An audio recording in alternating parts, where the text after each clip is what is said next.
Yo, what's going on, guys? So today's day 26 of the 30-day vocabulary challenge, and what I'm going to show you today is just some quick, really cool lines from Freddie Hubbard, and this is from his song First Light, which is the title track off of his First Light album, and it's a really cool song. It's really kind of more groove-oriented. I think it came out after Red Clay, so heading even more in that soul-type realm, but it's great stuff. And it's cool because the main, jam of this song is just kind of giving you this Dorian vibe, like this A-flat Dorian, kind of just going between an A-flat minor chord and a B-flat minor chord.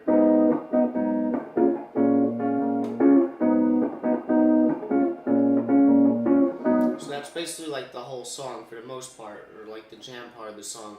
So these lines, I kind of like these lines because they're very rhythmic to me, and I'm kind of seeing them as what I might call like an explosion of rhythm, but the notes are good too, and you can kind of use these in a harmonically static scenario when you're kind of blowing over one chord, okay? And these lines are really cool because, like I said, rhythmically they just bust out really well, but they also, if you're a guitar player, I think that they fall really nicely on the guitar if you practice them a little bit. And they're very intuitive. Like these lines, like they're not too complicated, but all the notes, like I always say, they just fit in the right place. Okay, so I definitely think it is a good thing to check out. So the first one is actually going to be really quick. It's kind of like a fragment, and the second one is very similar to the first one, at least the way I'm hearing it. It just kind of explodes with rhythm. The first one is very quick. So I'm going to play it a couple seconds before.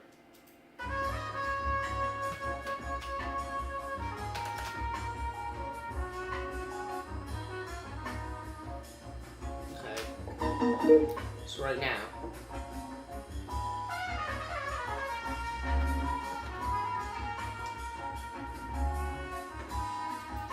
and it kind of finishes off the line. But that line slowly,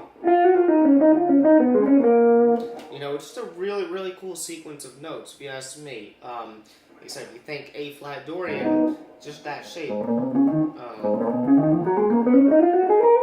It's just straight up coming out of that shape.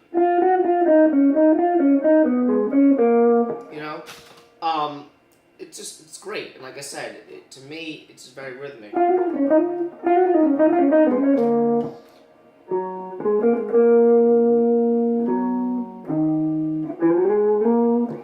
I try playing with the recording, let's see.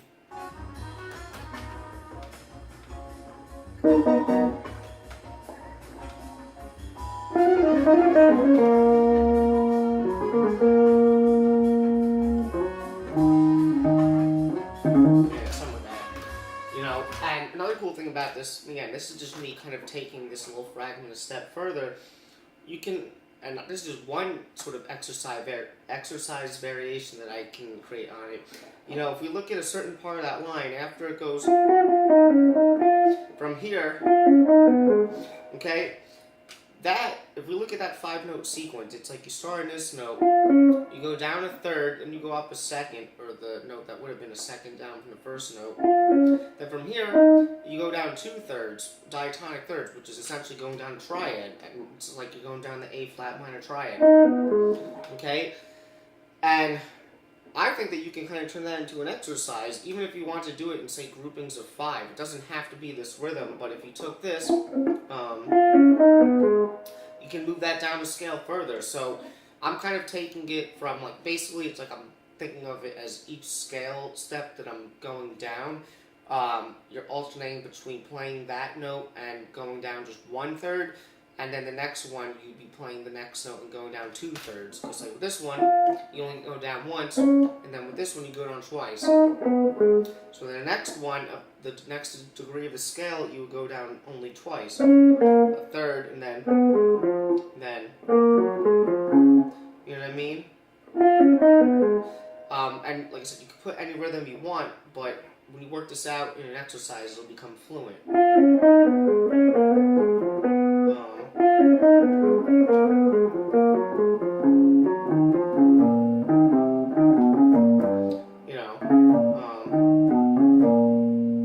Stuff like that. So you can see how I'm picking apart parts of this little fragment and seeing the lanes in terms of what exercises I can create out of them. Okay, so that's the first line, and then I'm going to show you the next one now. Okay, now this one's a little bit more trickier. Okay. It's coming out of this thing right here, right now.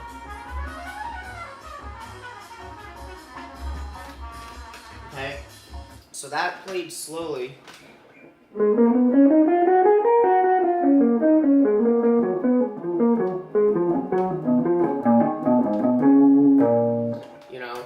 I was practicing it a little bit earlier today, but it's one I'm going to have to work with to get it to be as quick as him.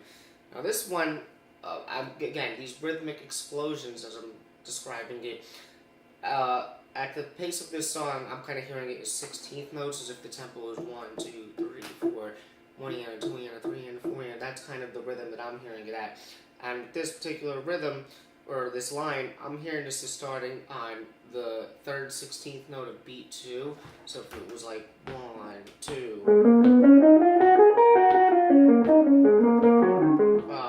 3, 4, 1, 2. Sorry.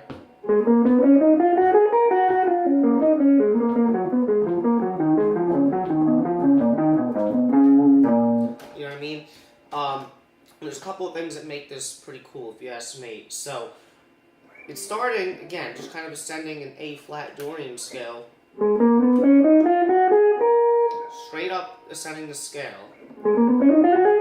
But then from there, he's going down a 3rd, and he's playing the same note twice. And again, this is something that I've talked about in multiple videos. Seems to be something that sounds cool to me. When you can play the same note 2 times in a row in the right place and sound real cool. And depending on how you want to phrase this, like on the guitar or something, maybe you can finger it in a way where you're ghosting a note. I'm just playing it with the same finger on the same fret twice for now. But if I work on it, I might decide to play it a little differently. So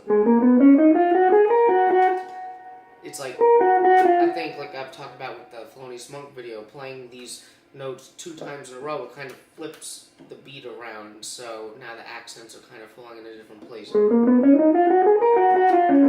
From there, and then this note is also going to be played twice. So, and then from there, I'm going down a 3rd, and then I'm going up, and then I'm just going to be playing triads, the diatonic triads that are part of an A-flat Dorian scale, and just descending them. And it just kind of ends it off.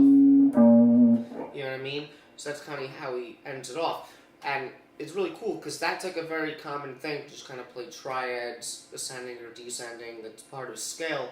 But I always kind of think when you transcribe stuff and you see what these people are doing, and you see concepts like this, like triads being used throughout a scale, that sort of tells the brain, like, oh, like this is a cool example of it. At least that's the way I see it. Because to me, if somebody just gave me that exercise and was like, oh, practice these triads in a scale, and I do that, and it's definitely a good thing to do, I don't know, at least hearing it musically in a solo or an improvisational scenario, it might be hard for me to kind of picture, like, oh, where can I actually use this to make it sound good? So when I see a real musical example of somebody using it to kind of trail off the end of the line, and it sounds really good, that kind of tells my ears, like, oh, like, this can be used in a musical way.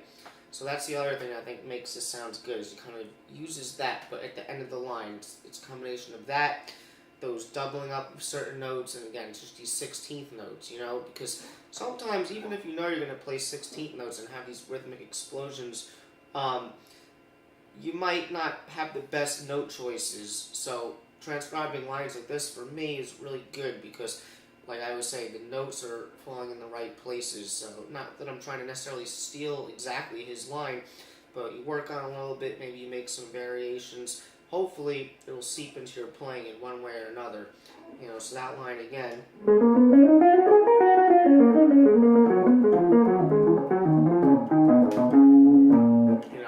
That one I definitely haven't gotten up to speed.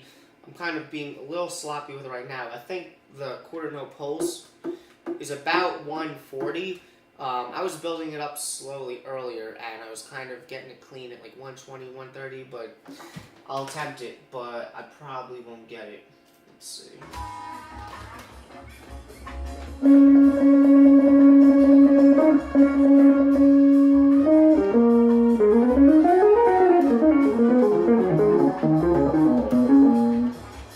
Alright, totally messed that up, but it's one to work on. But they're definitely cool lines, and like I said, I think that they actually fall, if you practice them a little bit, very nicely on the guitar, because they're very like pattern based and they fit a lot of these scale patterns. The first one is definitely a lot easier. It's quicker too, but definitely some nice rhythmic lines to add to your vocabulary. So I hope you enjoyed that, and I'll see you tomorrow.